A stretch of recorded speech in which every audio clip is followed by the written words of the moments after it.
Yo, what is going on, my squad? It's your boy Tony, and you're watching Tentoes TV. Guys, look, I came across the video this morning, right? And it was in my recommendations. And as you know, right, I am not an advocate of van life. I do not condone van life. I honestly think it's better to be in a house or an apartment, so have you like a real roof over your head. I know that's subjective.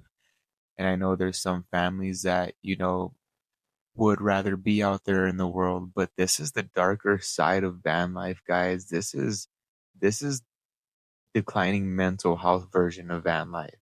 This is like the darker side of, what the kids go through and all this other stuff, guys. This is crazy work. Yo, Visual Venture. Shout out to Visual Venture.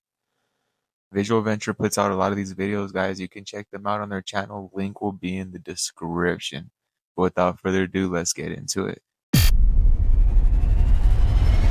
How many people is too many living in one van? There are 10 living, breathing children living inside a camper van alongside their two parents. And I think there's like a little bathroom back there, and that is separated by a single piece of blanket.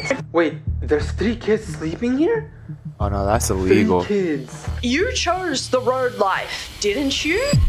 Living in a van sounds like a dream. No rent, no routine, just freedom. But sometimes van life doesn't set people free. It puts them in a prison. Today, we'll explore the dark side of the van life trend that turned into a nightmare for many. So my goal this year is to give you guys double the amount of videos without sacrificing quality. And to do that, we gotta keep growing. So 68% of you guys aren't subscribed, and it would mean the world to me if you did. And I promise to give you more fire content. I'm Visual Venture. You are awesome. A tough adventure. The van life trend started with this guy living in a van. He drove around taking pictures of beaches, campfires, and sunsets. On Instagram, he said he was starting.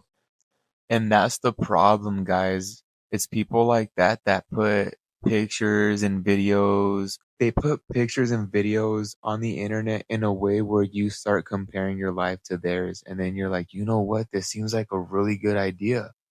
Look at how much freedom they're having. Look at how much fun they're having. And then you're like, you know what? Let me do it too.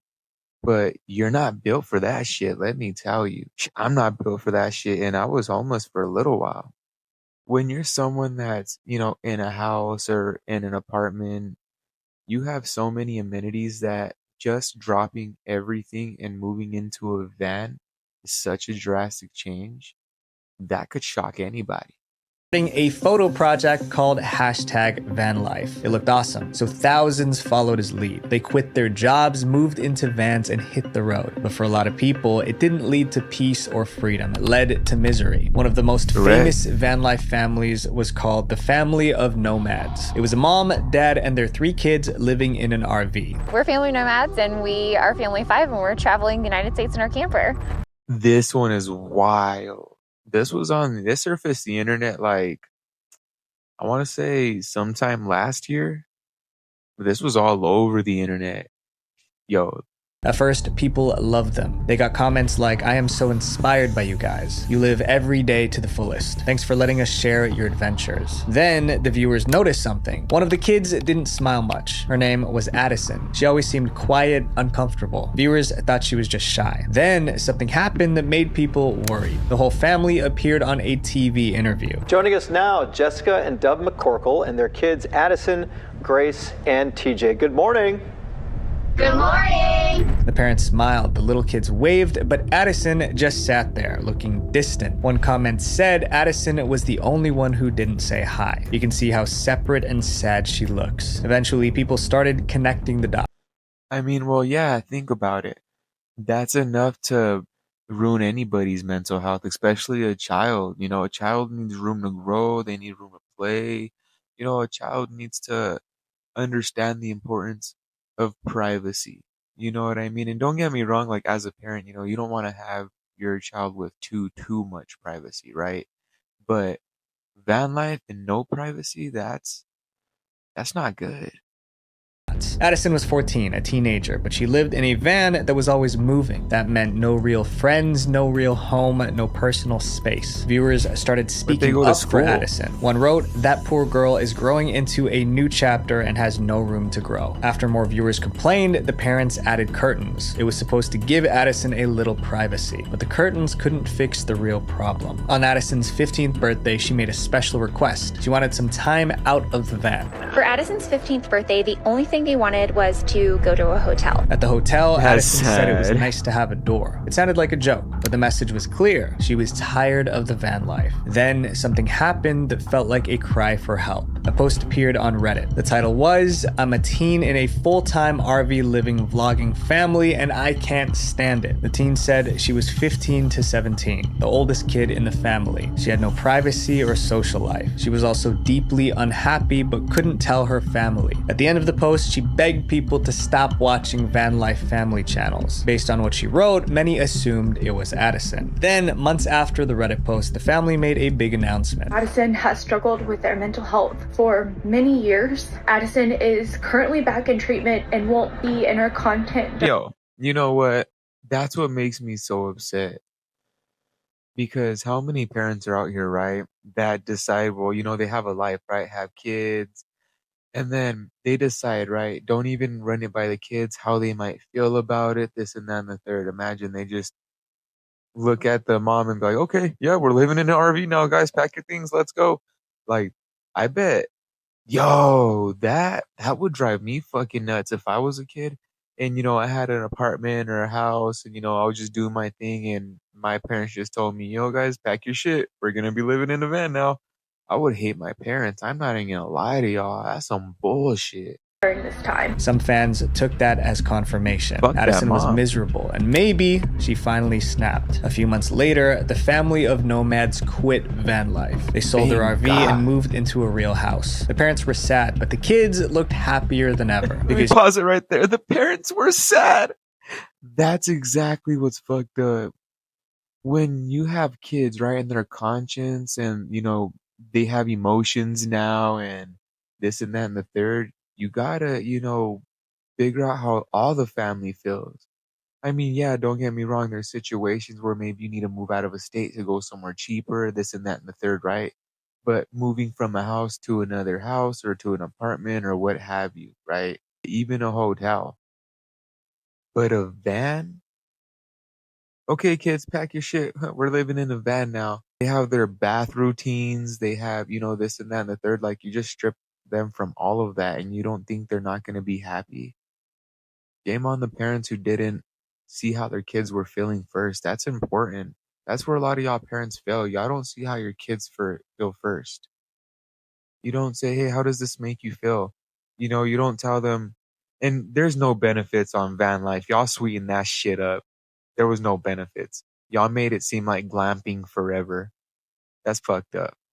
Here's the truth. Addison didn't choose the van life. She was just dragged along for the ride. Exactly. In this next story, van life didn't break a teen. It broke a full-grown adult. The uncertainty of van life.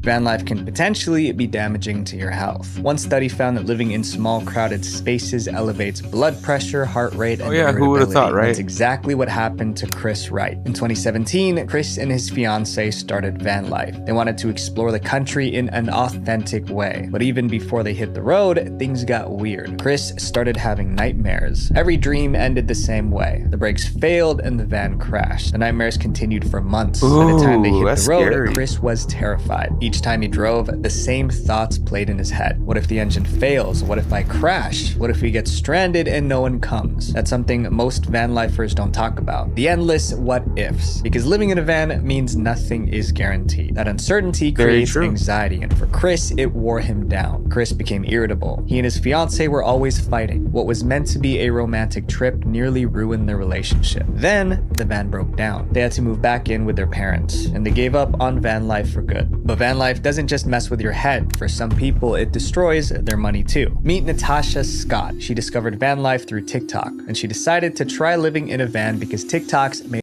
Yo, fuck TikTok, yo. Don't get me wrong. That's exactly what's wrong. Y'all keep comparing yourselves. Stop comparing yourselves. Oh, van life, it's working out for them, but it's not going to work out for you. That shit takes a different type of balls, let me tell you. And a lot of people ain't cut out for that shit. Yeah, don't get me wrong. Some people are forced in that situation and they make it work for them. And eventually they get accustomed to it. Right? Those people are strong-minded. They dealt with that shit. They went through the rain, the ring, or whatever they needed to go through, and they ended up just making it work for them. Maybe they got used to it. Maybe they found it suitable for them. But then, they post what good about it is, even though there's no good about it at all. They make it seem better than what it is. And then people start doing it, and then bam, you're fucked. And then it's hard to get back into society. It's hard to get back into, this and that and the third, especially if you have your kids with you and you've already, made them traumatized. It seems so easy. In 2021, she bought a van and hit the road. Her plan was simple: get a remote job, travel the country, post it all online. But that plan fell apart fast. First, she couldn't find work. She downloaded about 18 apps to apply for remote jobs. Nothing worked. Then her savings ran out. She had no money for food or gas. She started selling her clothes just to survive. And that's when it hit her. She wasn't on a road trip anymore. She was homeless. In 2022, Natasha quit van. No, you know what, Natasha? That's your own fucking fault. There seems like there was no planning involved. You seem like you didn't even have money saved. Yo, guys, if you're going to van life or do anything that's remotely out of an apartment or a house, you're going to travel and work from this and that and the third, at least have some money saved up. Have a steady plan. Y'all be going out here with no fucking plan at all, thinking that the Lord's just going to provide you. You're just going to sit on your ass driving your van and shit's going to pop up. It don't work like that. It don't work like that at all, let me tell you.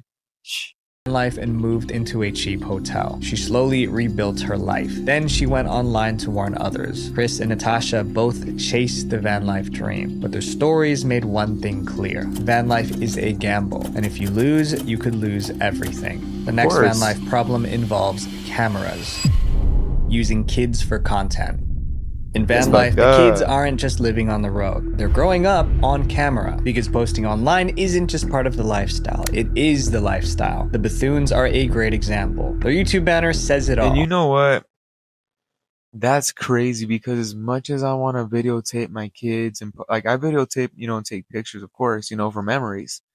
But it's hard for me to post anything of my children online.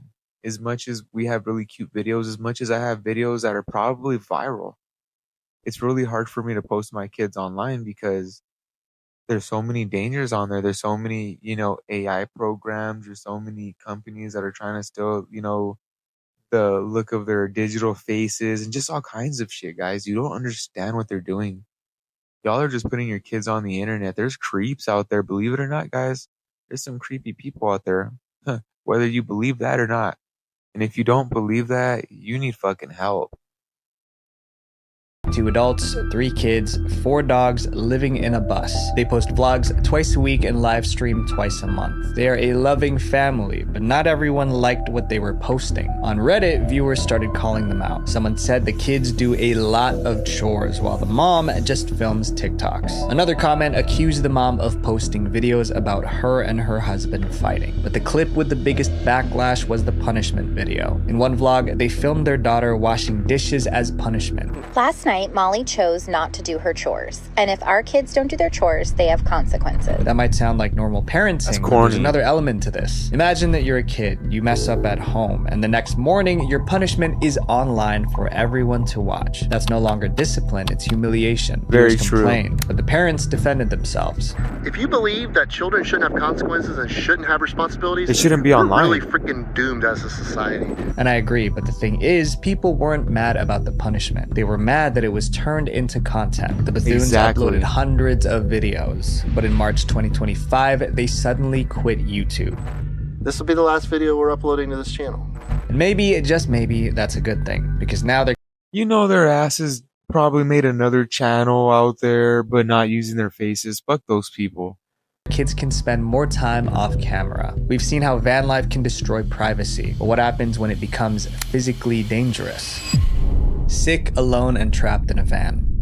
In January 2020, a van lifer got sick. He was living alone in his van when it hit him. It started like a regular cold, but soon he was coughing up fluid. He also felt dizzy, but instead of getting help, he tried to tough it out in his van. That was a big mistake. He got weaker. He started drifting in and out of consciousness. Finally, he forced himself to drive to a hospital. Doctors ran some tests. They said his oxygen levels were incredibly low. Doctors said that because he didn't get help in time, it permanently damaged his lungs. Now he lives with chronic pain and fatigue. In 2023, he shared his story to warn others. When you live in a van, you're alone. And if something goes wrong, you're on your own. But falling ill isn't the only danger. Sometimes the real threat is other people on the road. In March 2025, a van lifer named Casey posted a video. It was called "A Stranger Knocked on My Van," an unsettling morning of solo van life. And her story was terrifying. It started early one morning, around 7 a.m. She woke up in her van. She was parked in a remote area. Then she noticed a black car slowly driving past. She didn't think much of it, but 5 minutes later, she saw the car again. The same car came back down the road and pulled off into the same lot as us and actually drove behind the van. From her window, Casey could see two men sitting in the car. They pulled up right beside her van and honked. Casey was frozen in fear. One of them got out and knocked on her window. She grabbed something to defend herself, but she stayed silent. After a long moment, the man got back into the car and left. Casey knew she had to move, but she didn't know the area. She had no friends nearby. She pulled out her phone to look for a safe spot, and then they came back.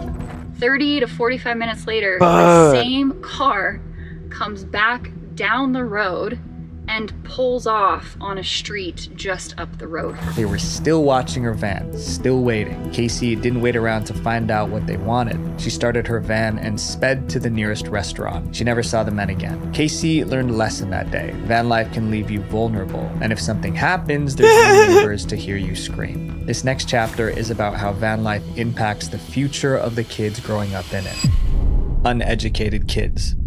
There's an education crisis in van life, and no channel shows that better than Wild Family Life. The channel is run by a van lifer named Nadine. She lives in a van with her 3 kids, ex-husband, and boyfriend. Okay, what the fuck? 3 kids, ex-husband, and boyfriend? Yo, that shit is a call for disaster, and they look like they're lit. Lady, be fucking real with yourself. Some shit was gonna happen if the fuck. Heard that right. The family dynamic is unusual, and the way she met her boyfriend is equally strange. When you randomly meet a homeless on the streets in Portugal, 3 months later, he moves into your camper. But the most concerning part of her story isn't the boyfriend, it's her kids' education. Nadine claims she homeschools her kids, but what she describes doesn't sound like homeschooling at all. She calls it unschooling or world schooling, sometimes even travel schooling. She tried to explain it in one of her videos. We have this app my kids learning with. They set their times each day. They do that by themselves. There's nothing I have to do. There's no schedule, no curriculum, no supervision. The kids just open an app and teach themselves. Viewers were worried. They said kids need structure and someone to check their progress. To them, Nadine was jeopardizing her kids' education, but she didn't want to hear it. People think, oh, poor children, poor children. But trust me, my children, they wake up with a smile in their face. They go to bed with a smile in their face. But if Nadine wasn't spending time on her kids' education, what was she doing? She was making content. Yeah, how do we get money for food, gasoline, and everything else we need for a living? We work online. We work with Instagram. We work. Yeah, they look fucking lit. What is even going on here? That's what y'all like? That's what makes you guys want to do van life? That right there? Dirty ass girl who doesn't even educate her kids, who has a boyfriend and a husband living with her, that makes it a fucking appealing to y'all? And no, I'm not gonna be nice anymore on this shit. That's fucking what's wrong with society. People like that.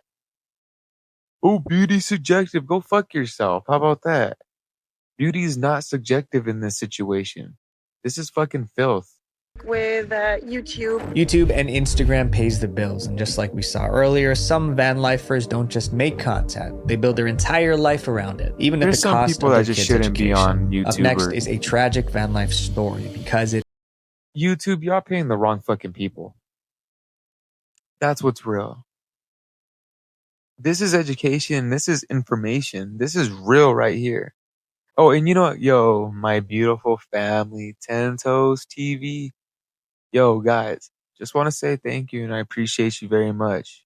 My collective is strong and it's growing every single day and it's growing stronger and stronger. Yo, for the new ones that join the collective, thank you for subscribing. We got about like 20 of y'all that are new, and it's it's just growing, and I appreciate y'all. And also, Visual Venture, I appreciate you too, dude, because that little discipline picture you have in the back, every time I look at that, it reminds me of, you know what, let's get it. Yeah. Ended with someone in a casket. The van life trip that ended in tragedy. In July 2021. Oh shit. This is the one, y'all. I mean, I seen this on I don't know if it was Netflix, but yo, guys, if y'all haven't seen this van life couple right here, yo, it's giving me the chills because this is the side of van life y'all don't see, but this is the side of van life that everybody needs to know. Gabby Petito went on a road trip with her fiance, Brian Laundrie. They planned to travel the country, live in a van, and post it online. They even set up a YouTube channel for their content. Their early videos looked perfect. Gabby and Brian looked happy. We are right outside Capitol Reef right now in a free dispersed camp spot. But behind the smiles, tension was building. Later videos showed Brian looking distant or annoyed. We have this nice big open floor for you to keep your dirty feet.